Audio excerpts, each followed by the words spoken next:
একদিন আলী মক্কার ঘরে ফজরের নামাজ পড়ে, আয়না দিয়া আপন শুরু দেখে আপনায়। ওরে আয়নাতে রূপ দেখে আলী অমনি উঠিলেন বলি, আমার মতো এমন সুন্দর নাই আর দুনিয়ায়। ওরে আয়নাতে রূপ দেখে আলী অমনি উঠিলেন বলি, আমার মতো এমন সুন্দর নাই আর দুনিয়ায়। তখন দুই ইমাম দাঁড়ায়া ছিল, দুই ইমাম দাঁড়ায়া ছিল, আলীর ডাইনে বাইরে সাধের দুনিয়ায়। যার যেখানে মরণ লেখা যায়, তবে যার যেখানে মরণ লেখা যায় রে সাধের দুনিয়ায়, যার যেখানে মরণ লেখা যায়।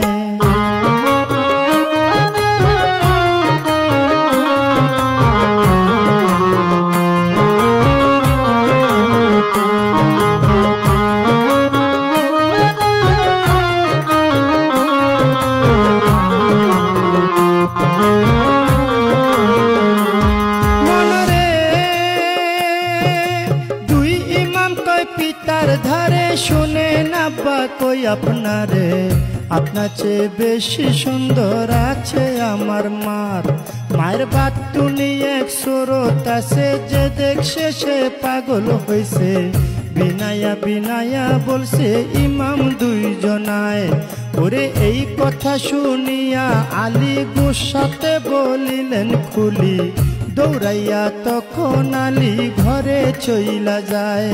ওরে গিয়া বলছে জোহরা রে, শোনো জোহরা কই তোমারে।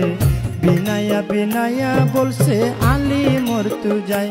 জোহরা তুমি আমার ঘরের স্ত্রী, সকল সুর দেখতে পারি, তবে কেন প্রাণের শরীর দেখাও নাই আমায়। তোমার বাতুনি এক সুরত আছে, দেখাও নাই কেন আমার কাছে। এই কথা বলিলেন যখন আলী মরতু যায়। ওরে এই কথা শুনে ফাতেমায় মনের মধ্যে ব্যথা পায়।